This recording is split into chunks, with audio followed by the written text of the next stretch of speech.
Episode की शुरुआत वहीं से होती है जहां मैरिनस ने लियो से कहा था, तू झूठ बोल रहा है, मुझे पता है तुम इंसानियत को खत्म करने के लिए डीमन आर्मी में नहीं आए हो। ये सुनकर लियो थोड़ा हैरान हो जाता है। फिर वो मुस्कुरा कर कहता है, सच कहूँ तो मुझे लगा था कि यह सवाल कभी ना कभी कोई मुझसे जरूर पूछेगा, लेकिन मुझे बिल्कुल उम्मीद नहीं थी कि ये सवाल तुम पूछोगे।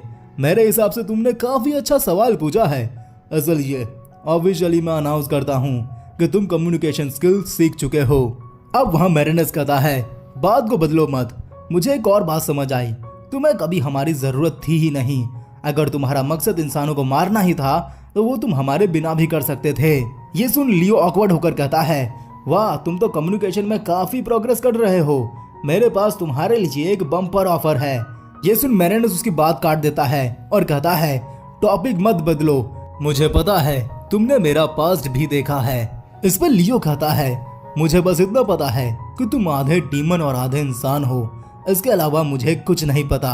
ये सुन मैरिनस उसे अपनी कहानी बताता है। वो कहता है, मैं आधा इंसान और आधा डीमन था, इस वजह से इंसान मुझसे नफरत करते थे। मेरे बाप बाप ने मुझे बेच दिया, उसके बाद मैं कई लोगों के पास रहा और आखिर में मुझे एक एसेसियन गिल्ड को बेच दिया गया।